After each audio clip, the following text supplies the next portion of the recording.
Oke, jadi selamat pagi teman-teman. Hari ini hari pelatihan keempat TOEFL ya. Hari ini materi masih sama, pemrograman dasar. Hari ini pembawanya itu adalah Levi dari angkatan 23. Tapi sebelum itu mungkin kita bisa mulai berdoa dulu ya. Berdoa dipersilahkan.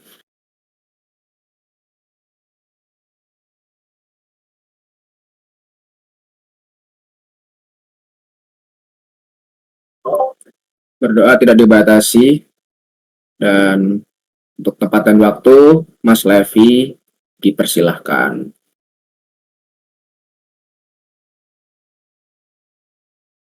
Halo teman-teman, suaraku dengeran kan? Aman. Saya share dulu.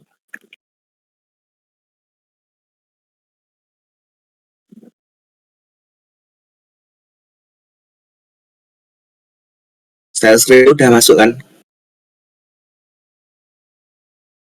Udah live. Oke. Oke, jadi pada pelatihan kopi keempat ini, kita tuh akan bahas namanya STL. Nah, STL itu apa? Nah, STL itu singkatan dari Standard Template Library. Nah, intinya itu Standard Template Library itu sebuah library bawaan C++ yang isinya itu kumpulan algoritma dan struktur data. Nah, untuk apa kita membutuhkan STL ini? Nah, misalkan kita pada CP itu, kita kan butuh misalkan algoritma sorting, algoritma pencarian seperti binary search kayak gitu kan. Nah, kalau kita menulisnya manual, itu kan cukup lama dan kadang-kadang juga bisa resikonya itu kita salah nulis kode dan bisa aja itu buat nge-crash atau error gitu. Nah, jadi daripada kita menulis awal, nah kita tuh lebih baik menggunakan library bawaannya yang C++. Oke,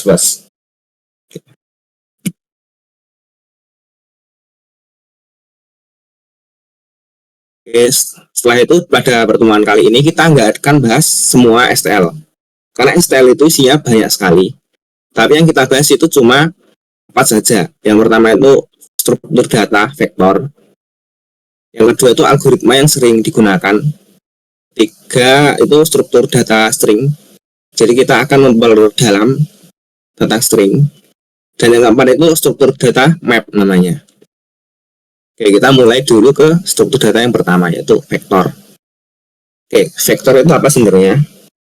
Oke, vektor itu sebenarnya adalah array tapi dinamis. Jadi pada array dinamis itu kita bisa menambah di belakang, menambah di tengah, menambah di depan, dan hapus dimanapun juga kita bisa lakukan dengan mudah kalau di array dinamis atau vektor. Nah, menambah di belakang kemudian operasi-operasi lainnya itu kalau dilakukan di array biasa itu cukup susah. Jadi kita pakai vektor biar kita itu hapus atau nambah itu lebih mudah. Oke, apa bedanya dengan array biasa? Yang jelas itu ukurannya. Kalau array biasa itu ukurannya sudah tetap, kemudian pada saat kode kita jalankan, ukurannya itu nggak bisa diubah-ubah. Nah, kalau vektor, ukurannya itu bisa berubah-ubah. Misalkan pas awal, itu ukurannya misalnya 4. Setelah itu kita tambah elemen terus, ukurannya berubah jadi 8 gitu. Itu bisa dilakukan di vektor. Oke. Terus bagaimana cara membuat vektor? Nah, kalau kalian mau menggunakan vektor, kalian itu harus include vektor. Kemudian jangan lupa juga using namespace std itu digunain. Nah, terus kalau kalian nggak mau include vektor, sebenarnya ada cara lain, yaitu include with std++. Tapi ya ini aja. Oke, untuk membangun vektor itu ada banyak cara. Yang di sini aku sebutin 3. Oke. Yang pertama itu vektor in, nama variabel A. Kalau kalian menyimak pertemuan kemarin, pelatihan pertemuan kemarin, kalau array kan berisi daftar kan, elemennya tipe datanya sama. Nah, di array kita harus menentukan tipe data elemen isinya. Nah, di vektor juga seperti itu. Nah, vektor ini maksudnya adalah vektor yang isinya itu integer.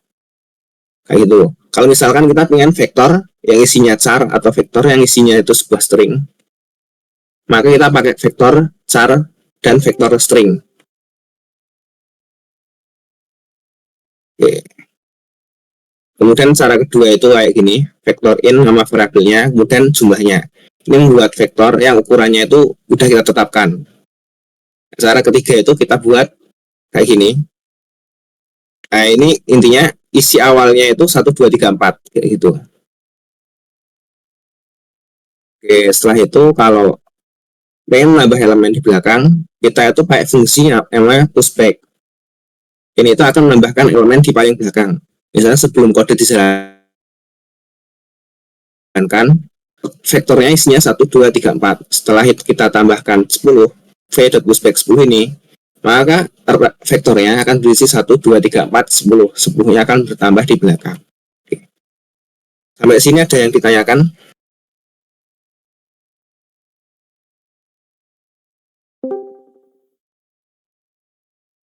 Gimana teman-teman?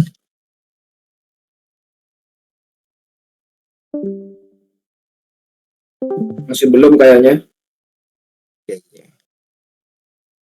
Oke, kita lanjut dulu ke baca elemen. Ini mirip di array ya. Kalau di array kan indeksnya dimulai dari 0. Di vektor juga indeksnya dimulai dari 0. Kalau membaca elemen kita pakai kurung siku seperti di array kayak ini. Misalnya kita ingin baca indeks ke 0, ya berarti kita v nama variabelnya, kemudian kurung siku 0. Misalnya 0 di sini indeksnya itu yang ke 0 1, berarti v0 itu hasilnya 1. Dan ini penggunaan lainnya. Nah, yang ini digunakan untuk mengeprint semua elemen dari vektor. Kita pakai for loop seperti di array for in i, dari i0 sampai i itu kurang. Dot size ini digunakan untuk mendapatkan ukuran dari vektor. Misalnya sekarang kan jumlah elemennya 5, berarti v dot size ini akan menghasilkan nilai 5 gitu. Oke, sekarang kita coba aja demo tentang vektor langsung di kode.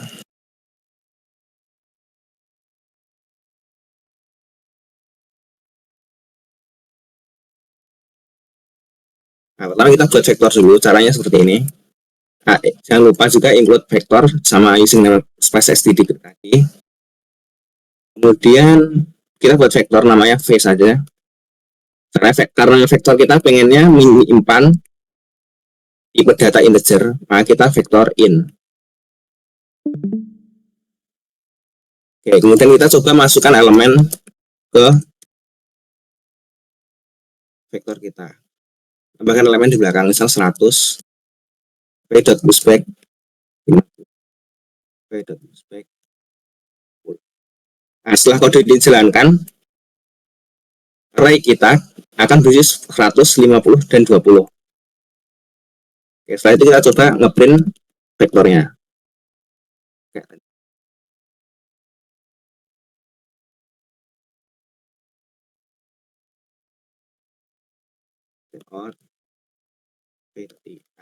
Ini mirip seperti di array. Kita coba jalanin kodenya.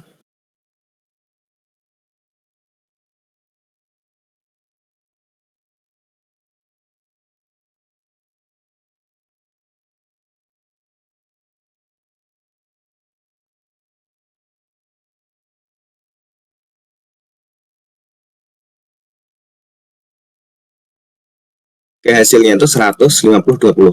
Oke, kalau misalkan kita pushback lagi, misalkan kita pengen nge-pushback,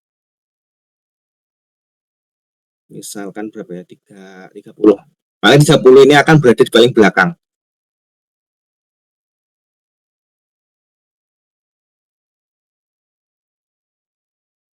Oke, kita coba lagi jalanin. Jawab dulu.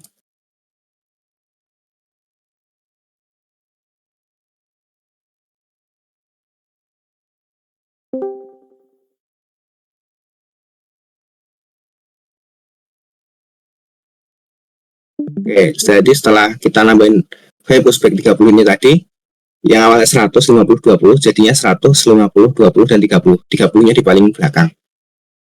Oke, sampai sini ada yang ditanyakan atau ada yang kurang jelas?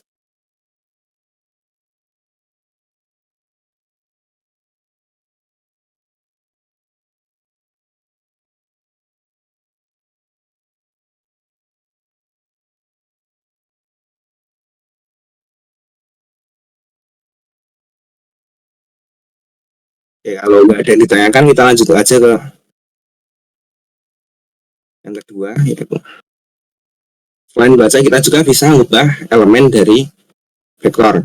Nah, caranya mirip seperti array. Misalkan kita pengen mengubah ke 3, indeks ketiga berarti V3 sampai 15. Berarti di indeks ketiga ini, yang awalnya 4 akan berubah menjadi 15 kalau di sini. Oke, sudah kita coba di codingan.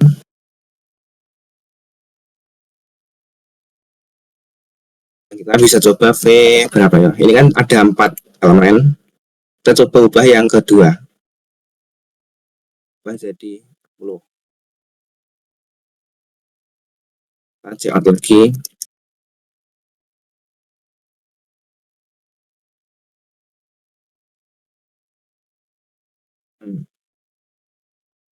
Di kode kita awalnya kan 100, 50, 20, 30.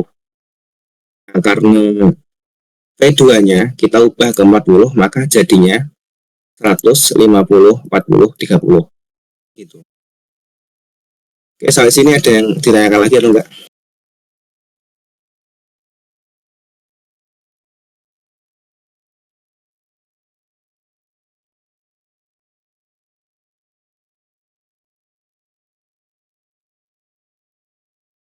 Oke. Kita tadi kan pada saat ngeprint vektor, kita kan pakai kode ini kan, yang sebenarnya cukup panjang ya. Nah, di C++ itu ada namanya for range. Itu digunakan untuk menyederhanakan kode seperti ini. Nah, C++ itu punya fitur namanya for range. Kalau kalian pernah pakai Python atau JavaScript, itu namanya for each atau for apalah, for in atau apa. Kalau di C++ ada yang namanya for range. Jadi kalian tinggal pakai sintaks ini, nanti L itu akan berisi semua elemen dari array. Nah, jadi pas awal, misalkan vektor kita isinya 1, 2, 3, 4, 10. Maka L itu pertama kali akan berisi nilai 1, kemudian setelah itu berisi nilai 2, berisi nilai 3, berisi nilai 4, dan berisi nilai 10. Nah, sebenarnya nilai nama L ini itu bebas, kita bisa namain apa. Kemudian V ini adalah vektor yang akan kita loop. Nah, setelah itu integer ini harus sesuai dengan tipe data dari vektornya. Vektornya itu vektor apa? Kalau misalnya vektor in, berarti di sini harus in. Kalau misalkan vektor char, berarti di sini harus char. Kita coba sederhanain kode tadi.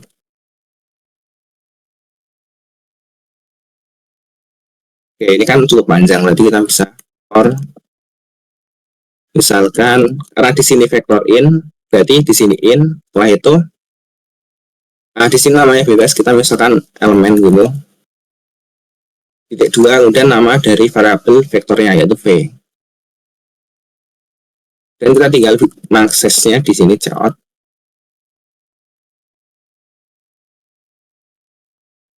Kita bisa ubah semuanya.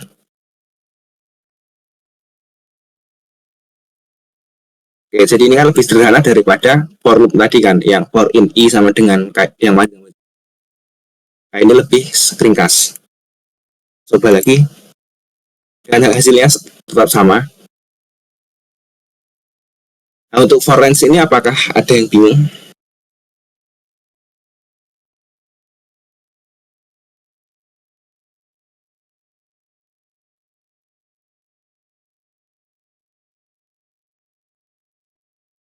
Gimana kalau nggak ada yang bingung, kita langsung ke ngerjain soal aja.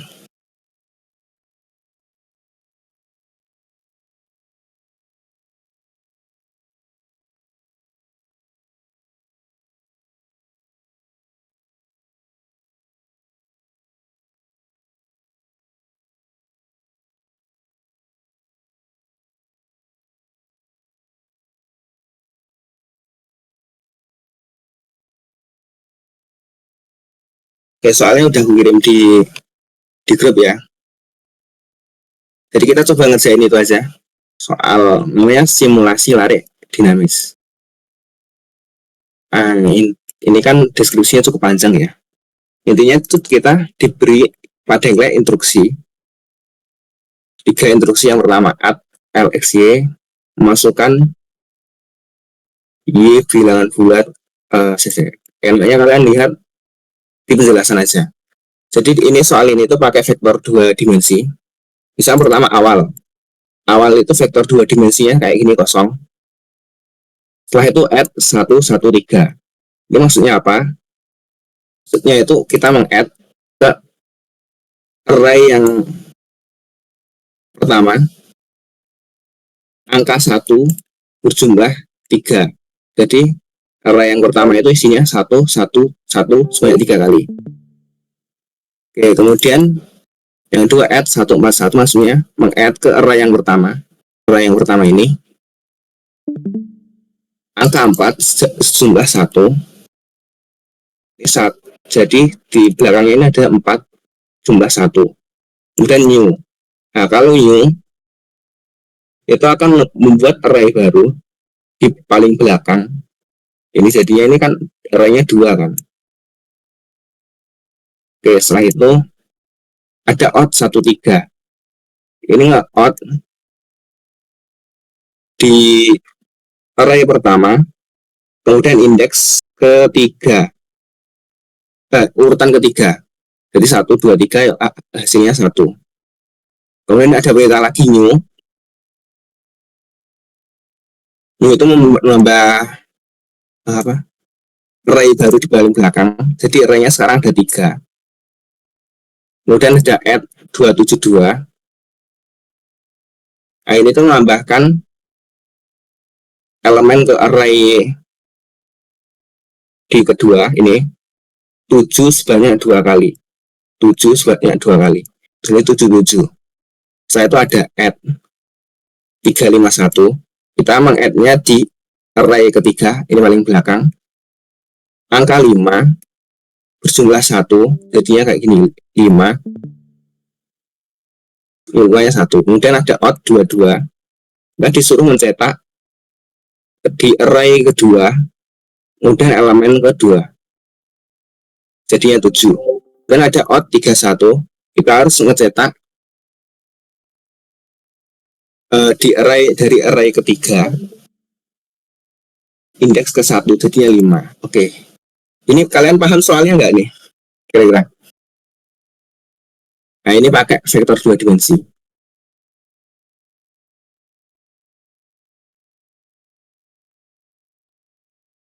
Nah, ada yang ditanyakan tentang soalnya.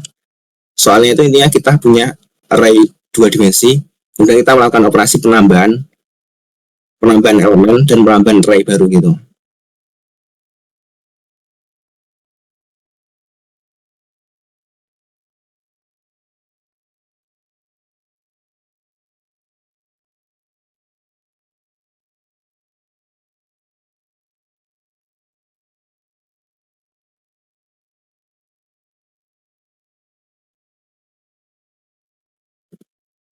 Oke, kita coba langsung implementasikan aja soal.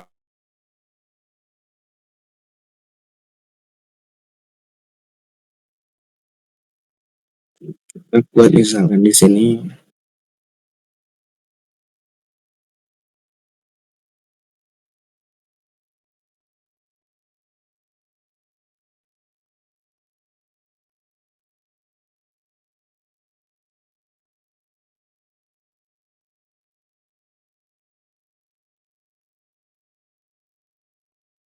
kita coba buat salah satu. Di sini kita lihat dulu peran masukannya. Pertama itu ada key.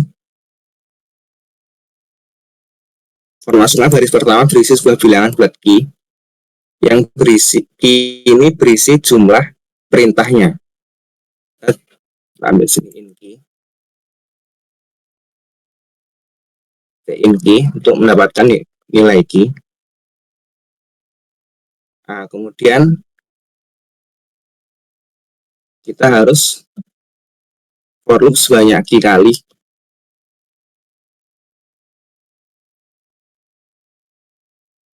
untuk membaca setiap instruksinya. Kita baca dulu.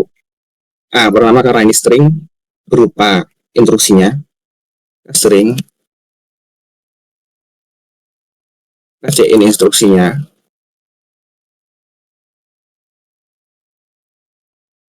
Kemudian kalau misalkan if instruksinya, jika instruksinya itu if add,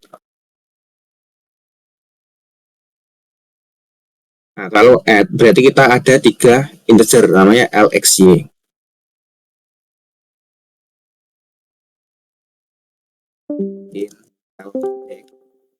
Kemudian kita ngerjain semuanya.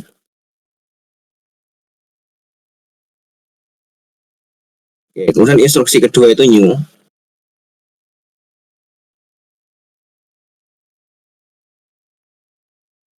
Nah, new ini nggak punya integer apapun, jadi nggak ada yang kita cain.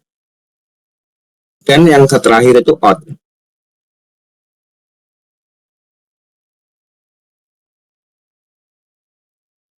Kalau kalian lihat, odd ini punya 2 integer yang diperlukan, yaitu L dan Z. Dicain. Oke, kita buat dulu variabel L dan Z. Dan ngecain L dan Z. Oke. Oke, setelah itu kita tadi kan kalau lihat dari penjelasan ini, kita itu butuh array 2 dimensi, tapi array 2 dimensinya itu dinamis. Nah, maka kita harus menggunakan vektor tapi 2D. Nah, bagaimana cara kita membuat vektor 2D itu? Nah, kalau kita membuat vektor 2D, kita input dulu vektornya. Yang pertama itu berarti vektor. Nah, karena vektor 2D itu maksudnya vektor yang isinya vektor, berarti vektor tipe data elemennya vektor integer. Nah, karena di sini elemennya itu integer, maka kita pakai integer. Kan di sini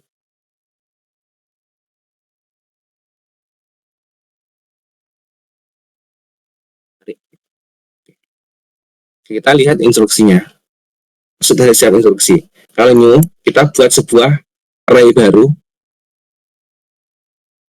di paling belakang, maksudnya kalau kalian baca lebih seksama, maksudnya membuat array baru, menambahkan array baru di paling belakang. Jadi di new ini array pushback. Nah, enaknya gini aja, kita buat vektor dulu aja, vektor in array baru. Kemudian kita nge-pushback, menambahkan array baru ini ke dalam larik.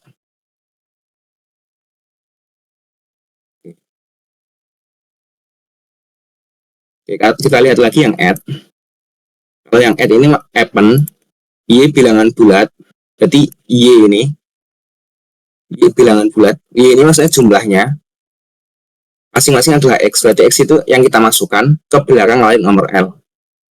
Kalau kalian lihat di sini, L di sini, ini kan 1. Ini maksudnya elemen ke 1. Nah, yang kalau kita lihat itu berarti indeks ke 0. Kalau di sini 2, ini kan maksudnya array kedua, maksudnya itu berarti indeks ke 1. Jadi L ini harus kita kurangi 1 biar sesuai dengan indeks gitu.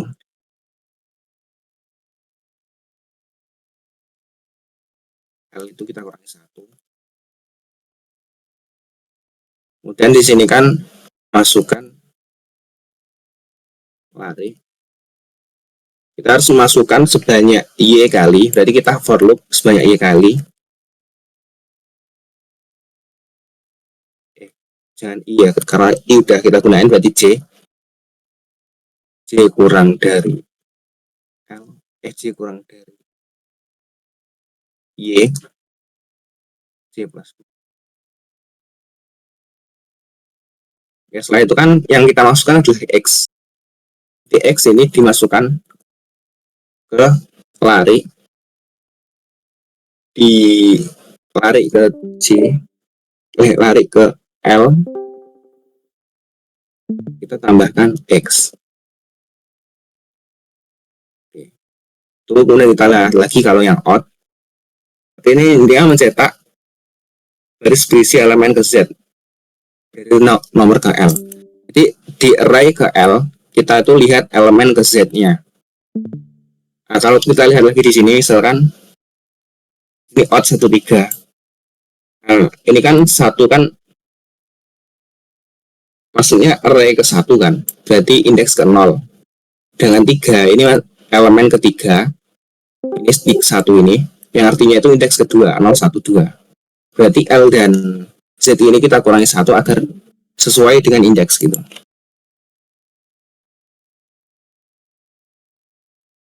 Tuh. Oke, setelah itu kita harus mencetak lariknya itu array ke L,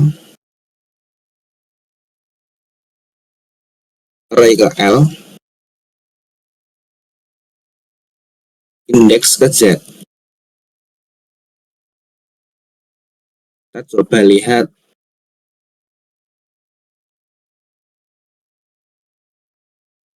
Coba lihat kalau inputnya itu ini.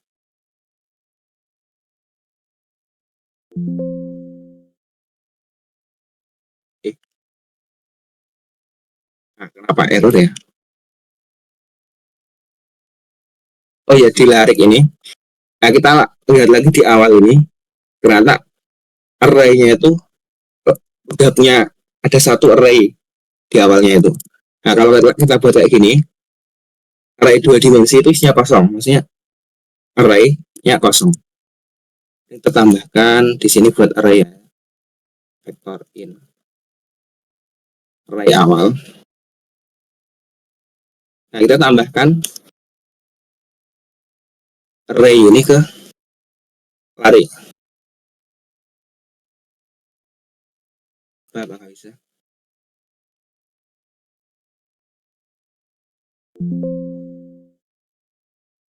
Jadi kita outputnya itu 175 semua. Oke, di sini ada yang bingung nggak? Kelihatannya kayak panjang banget ya. Ada yang ditanyakan?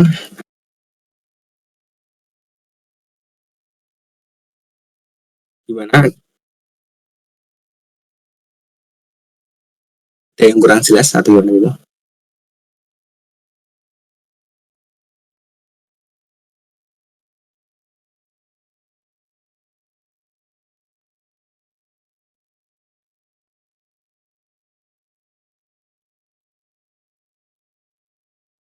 Oke, kita coba submit dulu aja ya. Ini benar atau enggak?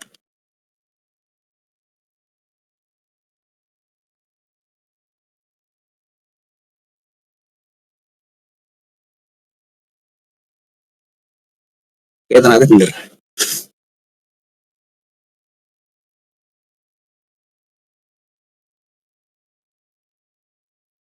Oke, kalian perlu dijelasin nggak tentang array 2 dimensi? Sama vektor 2 dimensi. Coba dijelasin aja, Lev. Oke. Kelihatannya membingungkan sih.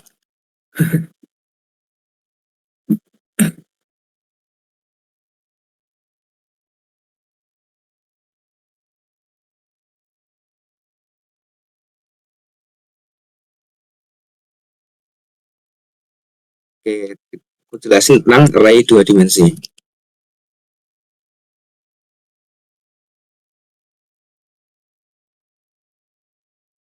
Kalau kamu misalkan punya array yang bentuknya kayak gini ya. Misalkan int grid 2, 3. Nah, maka berarti ini array-nya kayak gini.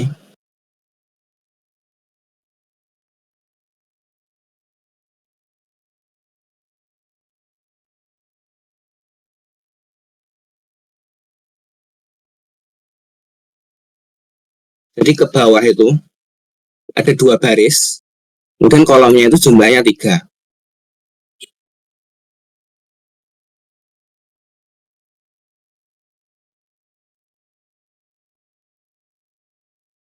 Ini misalkan grid 2, 3. Kalau misalkan ada grid 3, 4 gitu, berarti ke bawah itu barisnya itu ada 3 dan kolomnya ada 4. Ke kanan itu ada 4 gitu. Kemudian cara aksesnya misalkan di sini ada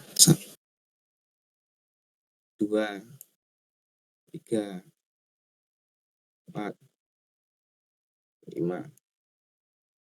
Nah, oke, kalau misalnya kita aksesnya kayak gini, grid 0, 2, berarti yang kita akses itu baris ke 0, baris indeks ke 0, ini kan kalau kalian hitung di atas kan ini 0, ini kan baris ke 0, kemudian bawahnya kan baris ke 1. 0, berarti barisnya itu baris ini, dan kolomnya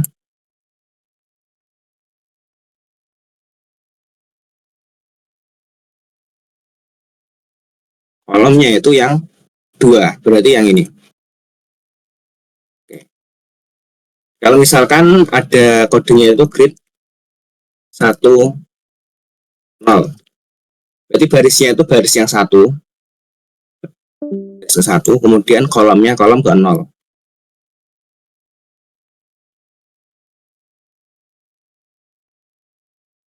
Oke, kalau misalkan grid 1, 1, jadi nanti kolom barisnya itu baris yang 1, dan kolomnya itu yang ke 1 juga, kayak gitu. Oke, mana yang arah 2 dimensi yang saya kan.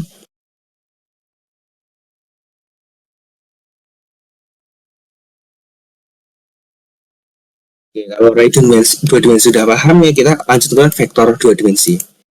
Nah, vektor 2D sama array 2D itu agak beda. Nah, kalau kalian ini lihat 23 kan berarti ada 6 kan, 1, 2, untuk kotak kayak gini kan, grid kayak gini. Kalau vektor 2D itu ukuran tiap baris itu tidak tetap. Contohnya itu kayak gini.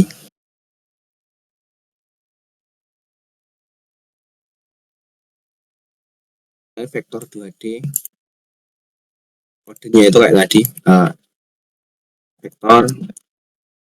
vektor in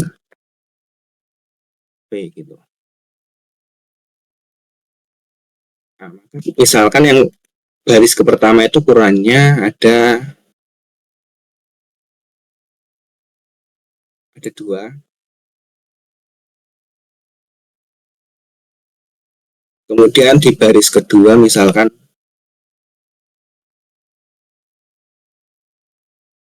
ukurannya ada lebih banyak.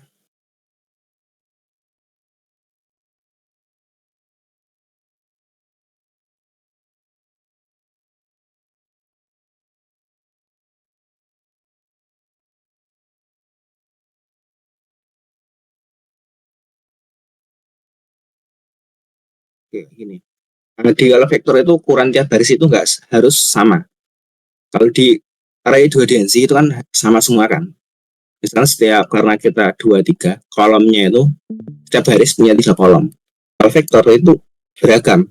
Bisa aja nanti ada yang kan 0, array baru itu isinya 0. Bisa aja kayak gini. Ini berarti baris pertama ada 2, baris 2 ada banyak gitu. Oke, kita coba cara aksesnya 0, 1, 2.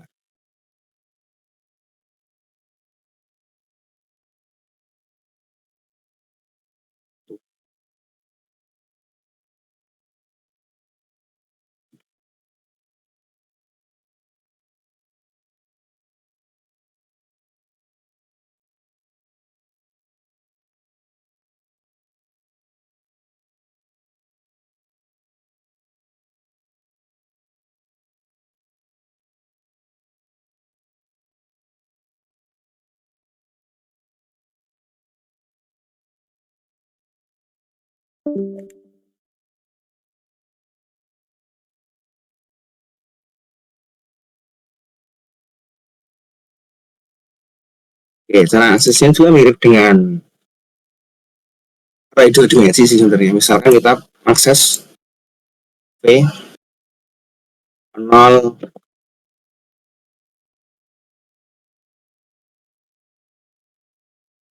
nah, maka kita lihat baris ke 0, baris ke indeks 0 yang itu ini, baris indeks.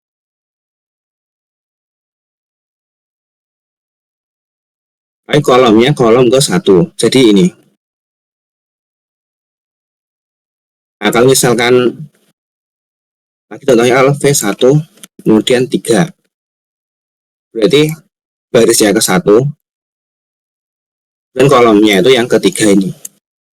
Nah, terus kalau misalnya kita coba V1, karena ada dua barisnya, ada 3 kan. Kalau misalkan V3 0. Nah, ini nggak bisa kita lakukan. Kenapa?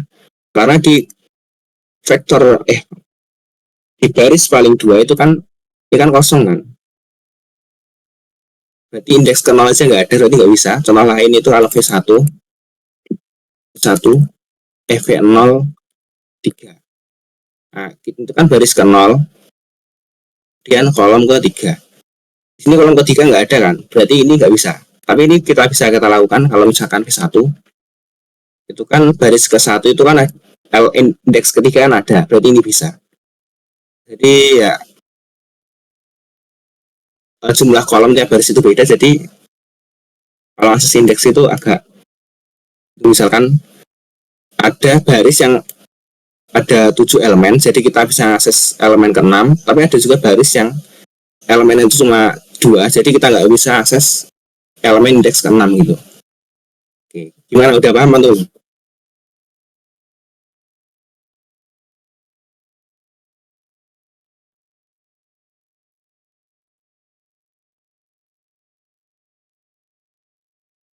Oke, mungkin kalau belum udah paham ya, aku jelasin tentang soal tadi. Soal tadi itu sebenarnya kayak gini. Ada vektor 2D.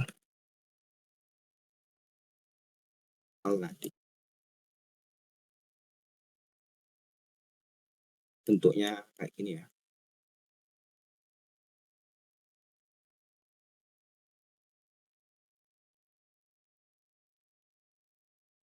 Itu kita disuruh ada key operasi. Operasi pertama itu add.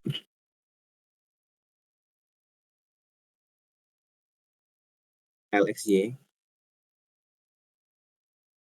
Nah, kalau add LXY ini sederhananya maksudnya menambah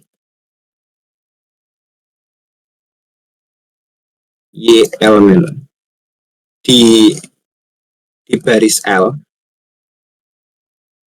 Di baris L itu kita tambahkan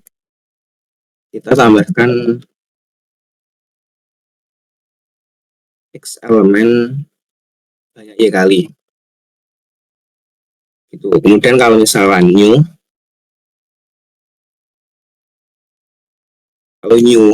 kita itu tinggal membuat baris baru. Nah, kalau misalkan out LZ,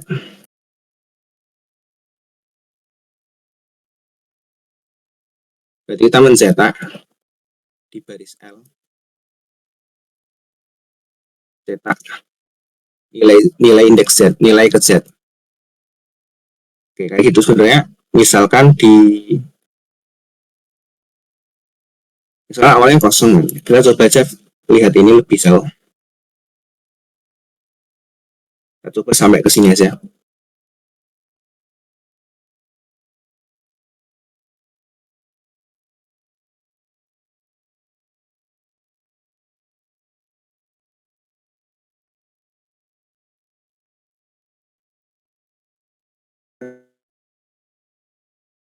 Nah, di kondisi awal itu vektor 2D-nya terdapat satu baris, tapi baris itu kosong isinya. Kemudian add 113, berarti di baris ke 1 kita tambahkan 1 sebanyak 3 kali. Berarti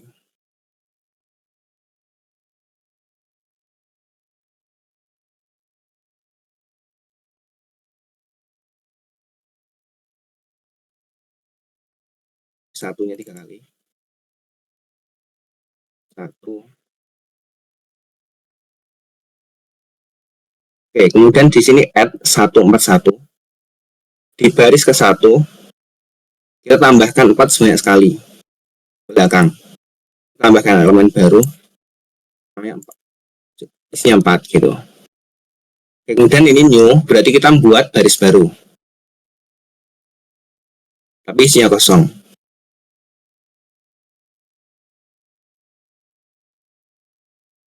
Setelah itu ada out 13, kita terus pada baris ke satu kan ini, kemudian indeks cetak nilai ke Z, Z-nya 3 kan, ini 1, 2, 3, berarti ini yang dicetak. Ini ya kayak gini soal tadi itu visualisasinya. Oke, gimana?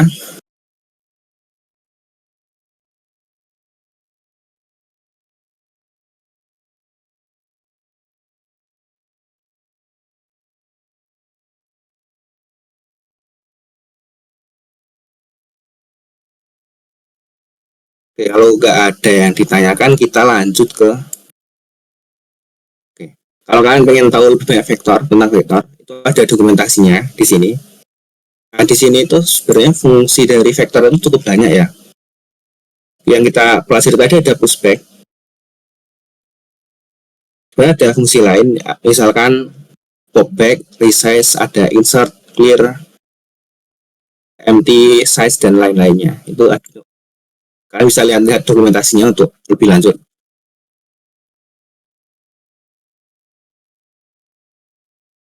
Oke, setelah itu kita masuk ke algoritma STL. Oke, tadi kan aku pernah nyinggung tentang sorting kan. Kalau kita nulis algoritma sorting kan cukup melelahkan dan bisa error kan. Bisa salah nulisnya kan. Nah, daripada kita menulis sendiri algoritma sorting, lebih baik kita itu menggunakan fungsi bawahnya C++. Namanya itu sort. Dan ada fungsi lain namanya min max untuk mendapatkan nilai minimal dan mendapatkan nilai maksimal. Sebenarnya ada banyak sekali, misal contohnya dari reverse untuk membalik sebuah array, kemudian lower bound, upper bound untuk ini research. Tapi yang kita bahas kali ini cuma sort dan min max. Oke, kalau kalian menggunakan algoritma STL, pastiin kalian itu udah include algoritma ini. Nah, contoh fungsi yang kita bahas pertama itu sort. Ini untuk mengurutkan data ya secara ascending. Ascending itu dari kecil ke paling besar. Misalkan sekarang array-nya itu 10, 5, 7, 4. Nah, setelah kita sort, maka array-nya menjadi 4, 5, 7, 10. Oke, kita bisa coba langsung aja.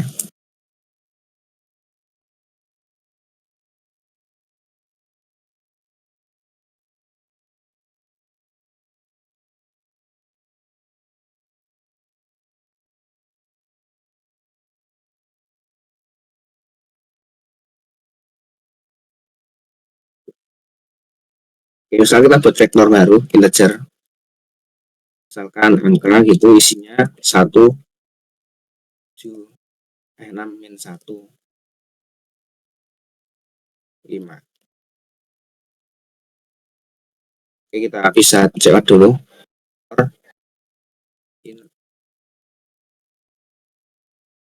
Cek angka.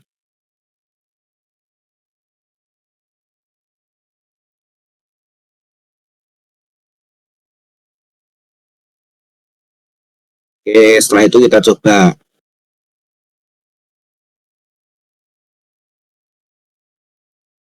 sort.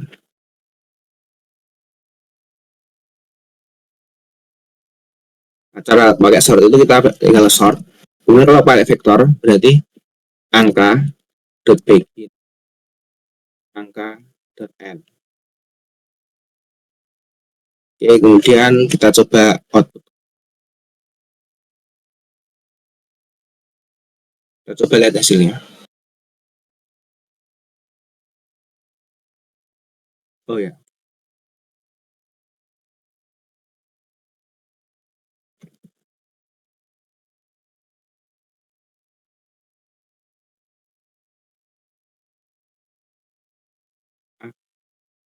Sebelum sort kan isinya 1, 6, min 1, 5. Pas sort itu algoritma arraynya jadi min 1, 1, 5, 6. Jadinya terurut. Setelah itu kita lihat algoritma yang lain. Algoritma itu min dan max. Itu min itu mencari nilai minimal. Misalkan di sini tuh yang kebetulan yang minimal itu 4, jadi 4 hasilnya. Dan max mendapat nilai maksimal di sini 10. Oke, kita coba di sini. Out minimal. Nah, kita bisa min, kemudian angka begin, angka n, dan tinggal di. Oh ya, hasil dari min ini sebenarnya iterator. Nah, iterator itu mirip seperti, anggap aja mirip sebagai pointer, jadi kita harus pakai defer. Kemudian untuk dapat nilai maksimal,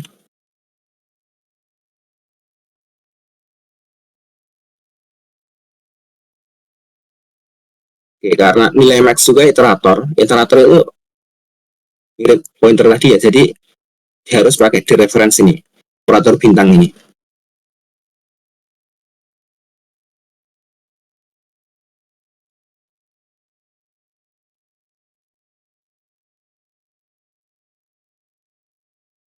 Oke, kok aneh ya?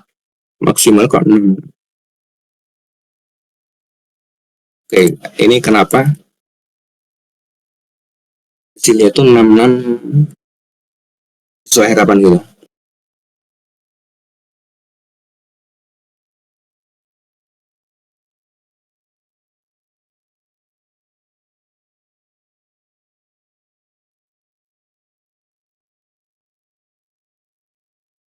Oke, ternyata hasil maksimal itu random, nggak tahu kenapa.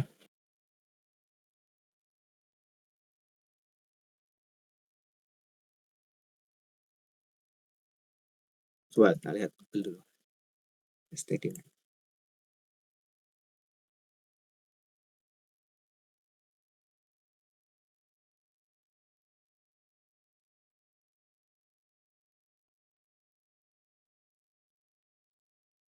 Oh ya, ternyata kalau pakai max itu harusnya itu kita nggak pakai ini.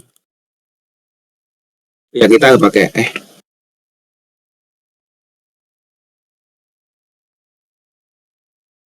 boleh.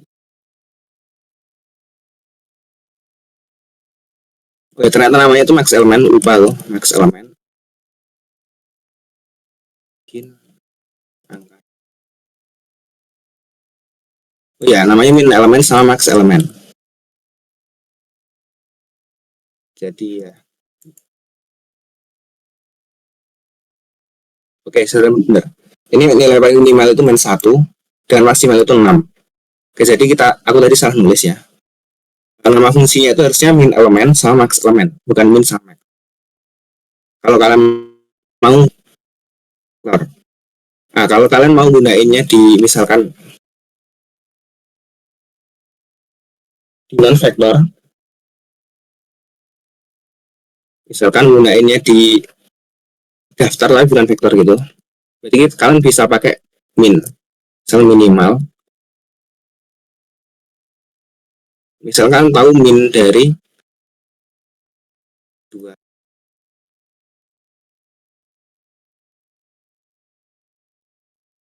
Nah, kalau min itu penggunaannya kayak gini, kalau kalian langsung masukkan array-nya atau list-nya tanpa menggunakan vektor atau array dan maksimal.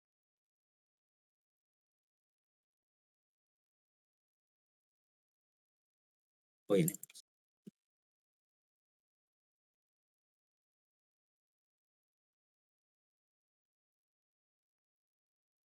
Oke, minimal maksimal.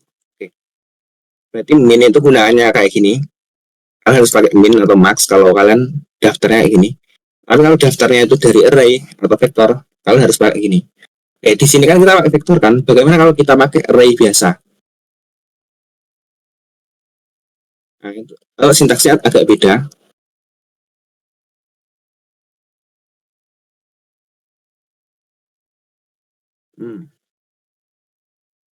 Jadi kalau misalkan kalian pakai array biasa, angka, 4 ini ya. Kan pakai kayak gini. Nah, bagaimana cara gunainnya di L? Caranya itu kan masukkan angkanya di sini. Angka begini itu kan ubah jadi angka. Kemudian angka .n itu jadi angka plus ukuran array kalian. Di sini kan array kita kan 4, jadi kita masukkan angka 4 gitu. Dan begitu juga di sini. Begini kita ganti angka. Dan angka .n kita ganti angka plus 4.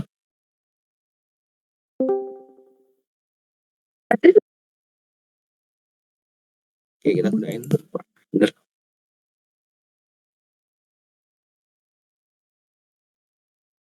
Oh, ternyata for range juga ternyata bisa digunain di array juga ya. Aku baru tahu. Kayak gini. Oke, jadi dilihat bahwa style bisa digunakan di array biasa juga. Oke, ada yang ditanyakan?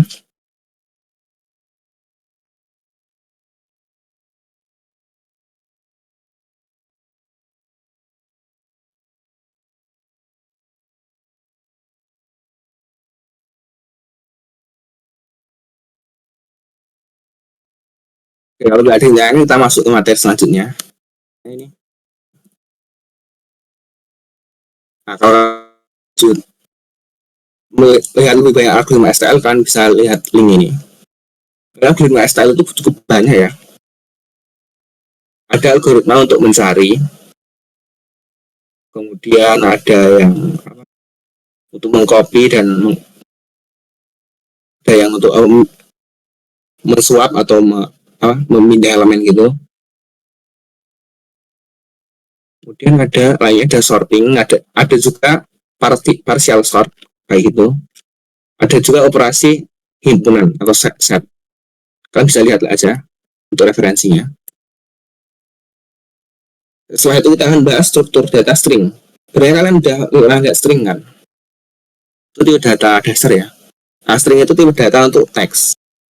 Sekarang kita akan mendalami tentang string itu sendiri. Nah, kan tadi kita bahas vektor ya. Ternyata string itu internalnya itu sebuah vektor of char. Jadi kalau kita punya string copy kayak gini, maka sebenarnya itu vektor of char yang isinya COP-VY. Setiap karakter itu satu elemen sendiri. Sederhana, karena string S1 dan stringnya copy komunitas. Kalau kalian mau gabungkan ya kita tinggal pakai operator tambah seperti itu. Nah, karena string itu vector of char, kalian juga bisa membaca elemen ke berapa gitu. Misalkan kita pengen baca elemen ke 0, di hasilnya C. Kalau kalian ingin membaca elemen kedua, indeks kedua, berarti elemennya itu P. Mirip seperti vektor. Nah, kita juga bisa ngubah setiap cari elemennya. Misalkan di sini sebelum kode itu copy kan, kemudian indeks ketiga kita ubah jadi P, jadi tulisannya jadi COPPY gitu. Coba ya. Ini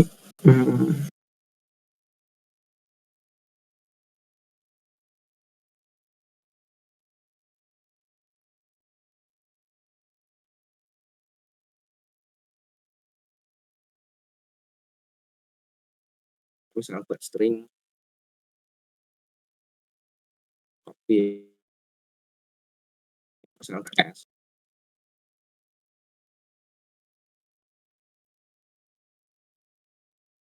Misalnya S1 itu,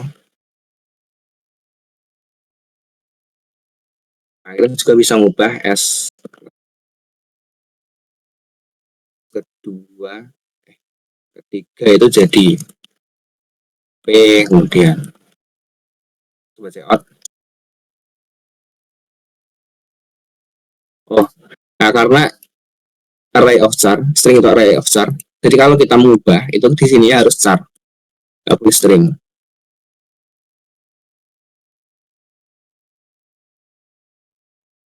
Nah ini jadi COPPY. Kalau misalnya kita keempat juga S4 gitu.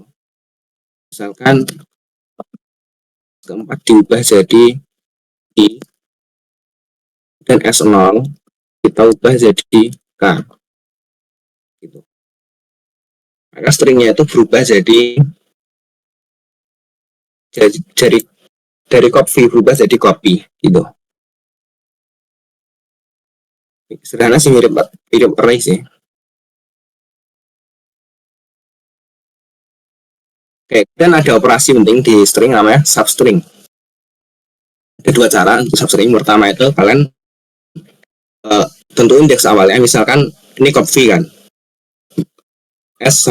Nah, kalau substring indeks awalnya 2, berarti dari indeks 2 sampai akhir ini kita ambil ya. Jadi menghasilkan sebuah string namanya isinya PVY. Cara kedua itu kita perlu indeks awal dan jumlahnya. Misalnya indeks awalnya 1 dan jumlahnya 3. Dari indeks ke 1 ini akan diambil sebanyak 3 karakter. Dia PVY. Ini kan jumlahnya 3, berarti yang diambil itu. Oke. Kita coba gunain aja di sini. Out S misalkan pertama dari 2. Udah, kita coba juga substring dari gitu.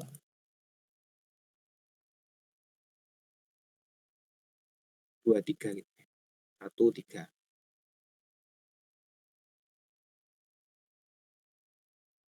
Karena string kita namanya copy, substring 2 itu dari indeks kedua, 0, 1, 2 dari PPI ini.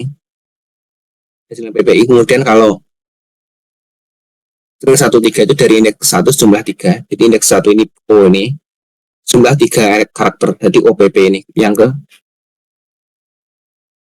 gimana? Ada yang bingung atau enggak? String ini operasinya. Sebenarnya ada banyak operasi ya. Kalian bisa lihat dokumentasinya untuk lebih banyak operasinya.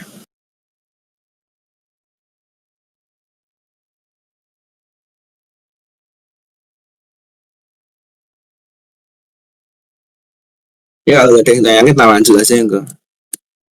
Oke, kalau kalian pengen lihat lanjut tentang string, kalian bisa lihat dokumentasi ini.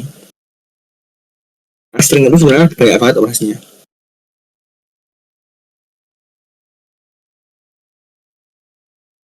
Oke. Nah, bahkan ada pushback juga. Karena string itu vector of char, di sini juga ada pushback juga. Ada size juga harusnya. Ini ada size. Kemudian misal ada stoi, terus std to string, find untuk mencari, kemudian ada append untuk nambahan ke akhir, ada clear, ada insert, kayak gitu lah. Banyak sekali kalau dibahas. Oke, setelah itu kita masuk ke struktur data yang terakhir, ini namanya map. Map itu apa? Map itu sebenarnya struktur data yang intinya untuk menyimpan pasangan kunci dan nilai. Jadi misalkan di sini ada tabel ya, kunci dan nilai. Kayak gini, kunci Auladi 95, terus Irham 9. Nah, untuk apa kita butuh kunci dan nilai ini?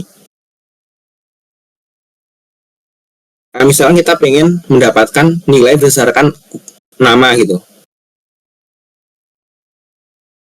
Nah, berarti kita harus pakai yang namanya map ini. Misalnya kita pengen dapatin nilai untuk Auladi, berarti kita pakai map. Nah, anggap aja map ini array, tapi indeksnya itu di data bebas. Kalau kalian lihat tadi vektor atau array kan, indeksnya kan harus integer kan. Anggap aja map itu indeksnya itu sebuah tipe data apapun, bisa string. Kayak gini ya. Indeksnya itu bisa dikatakan nama ini. Dengan nilainya itu integer kayak gitu. Nah, map itu punya salah satu fitur atau sifat unik lah, yaitu kuncinya itu terurut. Jadi ini ADI ini terurut, kuncinya terurut berdasarkan nama ini. Oke, kalau buat map, kalian pertama include map dulu, kemudian using namespace std. Kemudian kalau membuat map kan kalian kan pengen buat namanya itu apa kayak gini kan, ada kunci dan nilai. Pertama kalian tentukan dulu tipe data kuncinya apa. Di sini karena kuncinya itu berupa apa ini? String, maka tipe data kuncinya string dan nilainya karena integer, maka tipe data nilainya integer. Dalam buat map itu kita pakai map. Nah, std ini nggak perlu ya. tipe data kunci dan tipe data nilai non variable. Berarti misalkan kita mapnya kuncinya string, nilainya integer, berarti map string in kayak gini. Oke. Kemudian ada operasi penting di map, yaitu ubah nilai berdasarkan kunci. Di M kunci sama dengan nilai. Nah, misalnya sebelum kode ini Dimas kan belum ada kan, kunci Dimas belum ada misal. Jadi setelah kode ini jalankan, Dimas itu akan muncul di sini. Nah, kenapa muncul di tengah? Alasannya itu karena nilainya terurut berdasarkan kunci. Nah, karena D itu kalau misalkan Dimas itu kuncinya sudah ada, kayak gini misalkan, pada kode sebelumnya Dimas nilainya udah ada itu 80. Nah, jika kita lakukan seperti ini, maka Dimas yang awalnya 80 ini berubah jadi 100 kayak gitu. Dia nilainya itu ditimpa. Kemudian untuk membaca nilai, ini mirip array sih. Kalian gunain operator kurung siku seperti di array, tapi indeksnya itu kuncinya. Misalkan cout M Dimas 80. Nah, di sini kunci Dimas itu nilainya 80. Nah, kalau kita cout M misalkan Ilham ya, maka hasilnya 90. Kemudian kalau misalkan M Auladi, maka hasilnya itu 95. Oke, kita coba aja kegunaannya. Kita coba ke demo saja.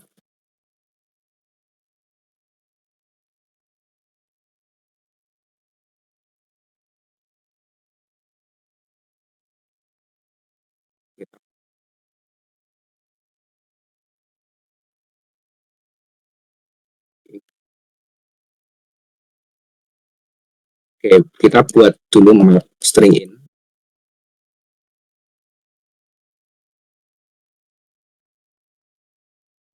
Jadi kita masukkan nilai-nilainya. Nilai Dimas. Terus nilai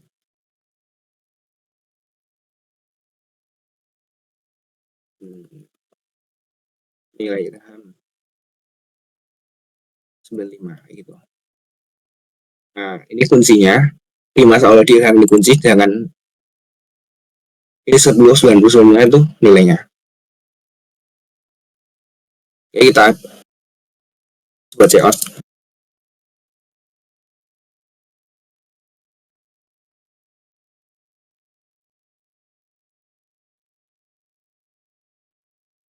Nilai, karena nama variabel adalah nilai. Oke, kita coba jalanin kodenya. Ini 200. Oke, sekarang kita coba kalau misalkan kuncinya itu nggak ada. Misalkan kita misalnya nilaiku ya, karena aku belum dimasukin apa yang terjadi.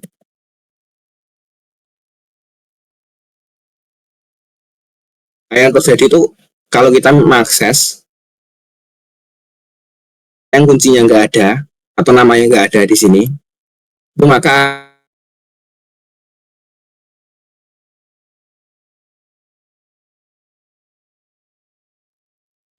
di sini. Oke, setelah itu kita bisa coba lanjut. Sampai sini ada yang ditanyakan nggak?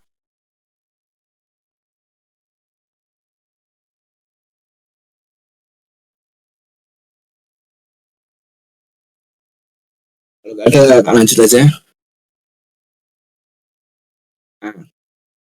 Nah, tadi kan di vektor kan bisa kita bisa menggunakan C++ for range kan. Nah, di map juga bisa kita lakukan, tapi sintaksnya agak beda. Jadi kalau misalkan di map, kita harus pakai for auto kunci kurung berawal kunci nilai D2M-nya. Pada kondisi awalnya, kunci dan nilai ini akan berisi kunci pertama sama nilai pertama. Kemudian kunci akan berisi nilai kunci kedua dan nilai kedua. Setelah itu yang terakhir kunci itu akan berisi kunci ketiga dan nilai ketiga kayak gitu. Nah, ini jalan terus sampai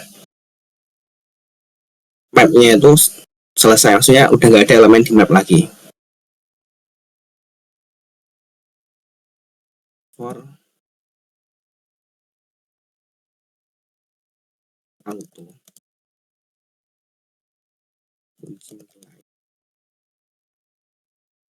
kunci nilai COT nilai uji.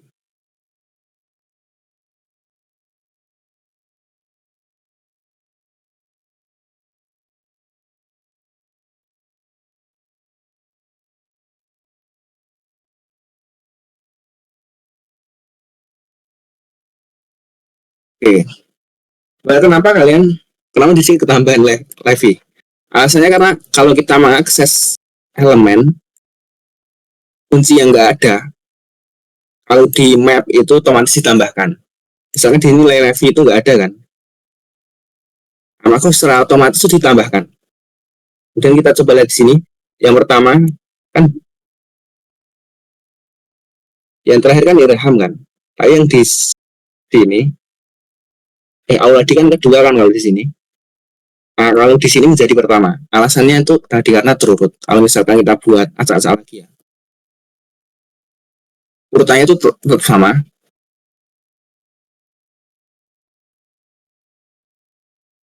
Urutannya tetap seperti tadi, nggak berubah. Alasannya ya tadi karena kuncinya itu diurutkan berdasar kuncinya diurutkan.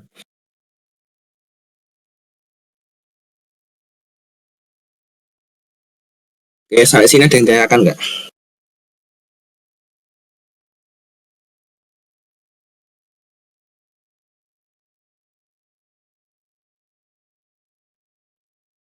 Oke, kalau nggak ada yang tanyakan kita bahas tentang soal.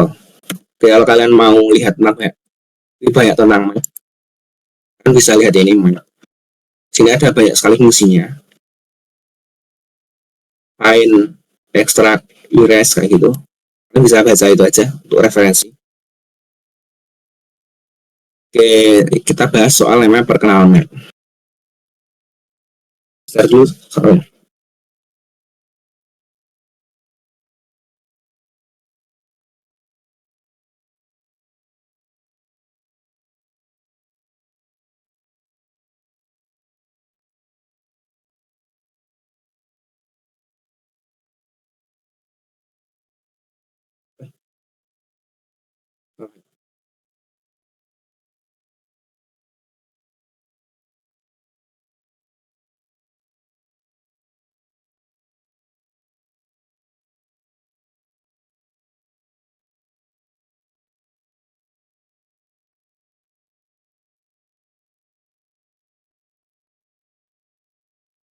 Untuk soal mapnya udah kirim ya. Kita coba baca dulu deskripsinya. Deskripsinya itu Pak Dengklek memiliki sebuah buku telepon yang berisi daftar nama N, temannya serta nomor teleponnya. Dengan berbekal buku teleponnya, Pak Dengklek ingin menanyakan di pertanyaan. Setiap pertanyaan menanyakan nomor telepon dari nama orang jika ada. Ini berarti inputnya itu N sama Q. N itu berisi daftar nama orang serta nomor teleponnya. Q itu berisi nama orang yang ingin dicari, jumlah nama orang yang ingin cari nomor teleponnya. Kita coba aja dulu, ini 7 berarti nomor ada 7 nama setelah nomor, pasangan nomor gitu. Agung, Ani, Budi, Dengklek. Nah, kemudian ada 3, berarti ada 3 pertanyaan. Misalnya pertanyaannya di sini Budi. Budi kan nomornya 022, berarti kita harus mengeluarkan 022. Kemudian Dengklek. Dengklek ini nomornya 6969. Jadi, Dengklek. Agung. Agung ini kan nomornya 57231, ini berarti di sini 57231, sedangkan Dengklok itu kan nggak ada kan, di sini adanya Dengklek. Jadi hasilnya nihil. Oke, soal ini sebenarnya bisa dikerjakan dengan 2 cara. Yang pertama itu pakai vektor. Kemudian vektornya di-sort berdasarkan nama, kemudian kita melakukan binary search di vektornya. Tapi ada cara yang lebih mudah, yaitu pakai map. Oke, kita lihat soalnya dulu.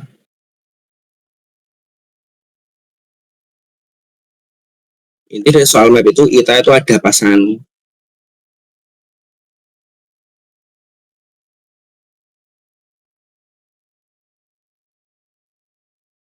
Di sini kan kita bisa lihat kan, kita di sini disuruh nyari nomor berdasarkan nama. Berarti kuncinya itu nama. Nama jadi kunci.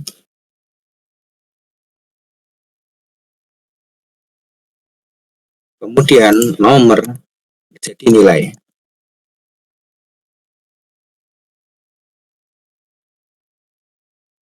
Jadi nanti kira-kira kayak gini mapnya.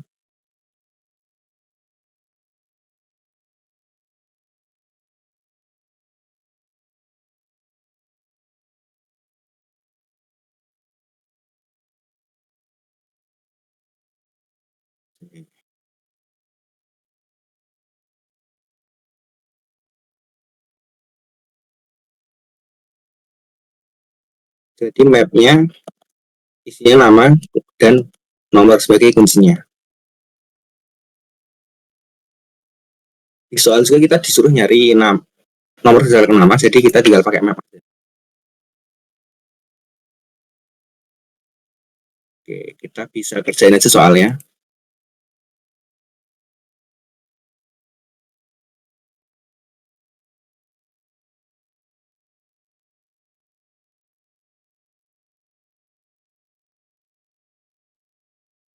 Oke, kita bisa include dulu map.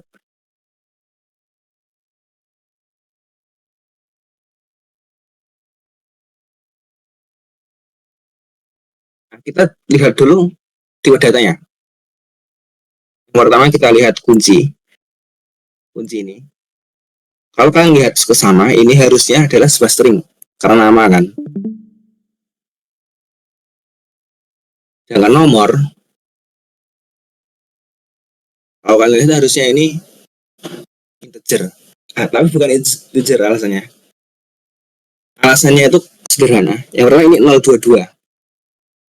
022 itu tidak, kalau nomor HP 022 itu tidak sama dengan 222. Karena 0 di awal itu tetap dianggap ada, maka ini bukan integer ya, atau long. Tapi harus juga berupa string. Kita buat integer nanti 022 ini dianggap sama dengan 222 ini. Terus kita lihat juga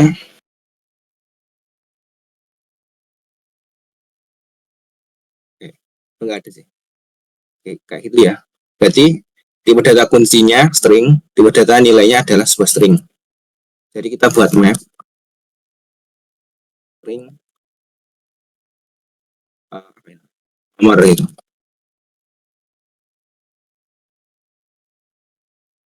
Kemudian kita forward yang pertama itu ada n, dan kita harus input n dan key.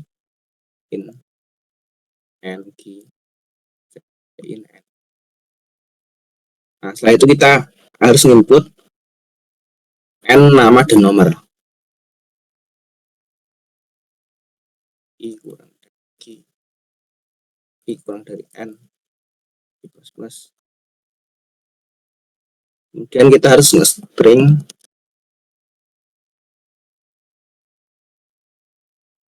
in. Nah, oke. Dan kita masukkan nomor di sini kan nama, indeksnya nama kan. Kemudian nomor HP sama dengan nomor HP.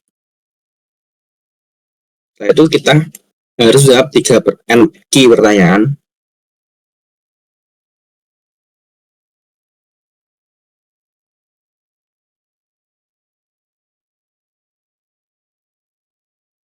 Dan dari setiap pertanyaan itu kita diberi nama.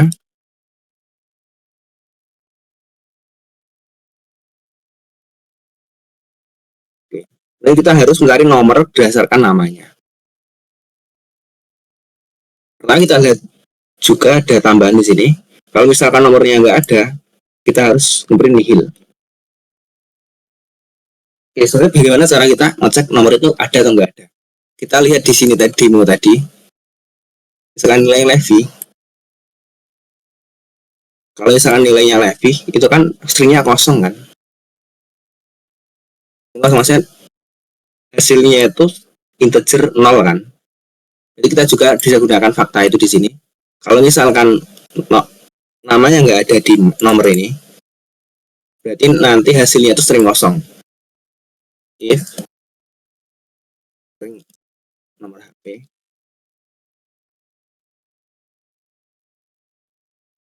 nanti kalau misalkan ternyata nama itu nggak ada di nomor HP, maka hasilnya itu string kosong, nomor string kosong kayak gini. Berarti nomornya itu nggak ada nama itu nggak ada di tabel.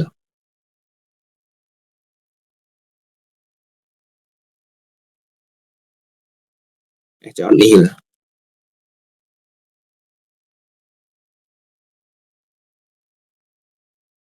Kalau misalkan nggak string kosong, berarti nomornya itu ada. Berarti nanti nomor HP-nya. Oke, kita coba dulu apakah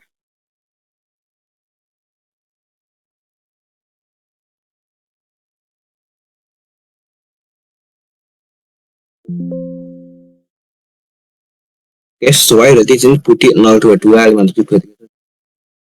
Oke, saat sini ada yang ditanyakan nggak?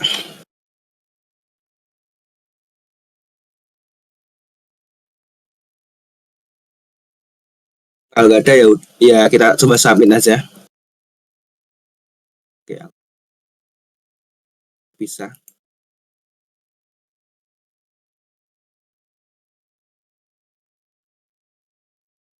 Aja. Ternyata di accept, jadi bener.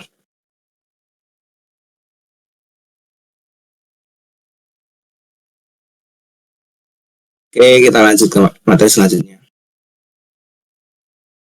Oke, kalau sebenarnya STL itu banyak banget ya isinya. Kita coba lihat dokumentasinya. Kita tadi kan cuma bahas vektor sama map. Sebenarnya ada banyak data lain, misalkan ada di sini ada DQ, ada array, ya ada array bener. Di Jepros itu ada array kayak gini, beda dengan array yang ada di praktikum itu. Ini array juga ada. Kemudian ada list, ini linked list. Kemudian ada map, selain map itu ada multi map. Kemudian ada set, multi set. Kemudian ada unordered map, unordered multi map. Banyak banget ya.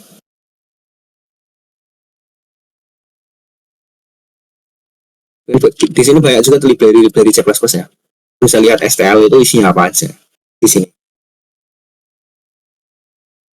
Oke, mungkin itu yang bisa aku sampaikan. Oke, gimana, ada yang ditanyakan atau enggak? Banyak nggak ada ya.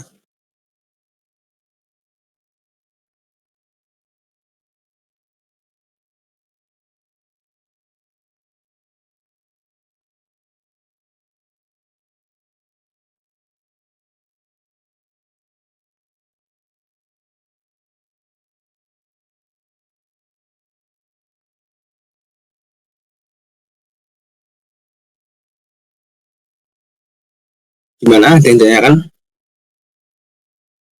Kalau nggak ada ya mungkin ini yang saya sampaikan. Kalau ada salah kata mohon maaf ya. Mungkin bisa saya kembalikan ke moderator.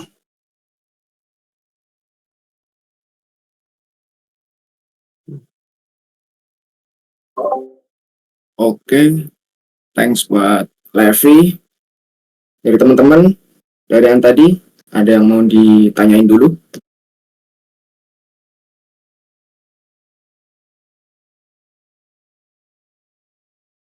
Kalau belum ada, nanti bisa langsung seperti biasa ya, WA aku atau Irham atau langsung ke Levi pun boleh. Sebelum kita tutup, mari kita tutup dengan doa. Berdoa dipersilahkan.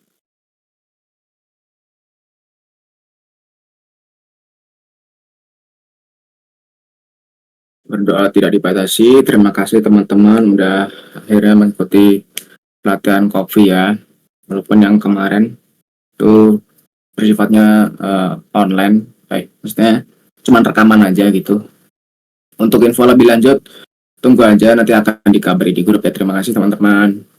Jadi boleh meninggalkan Discord ini.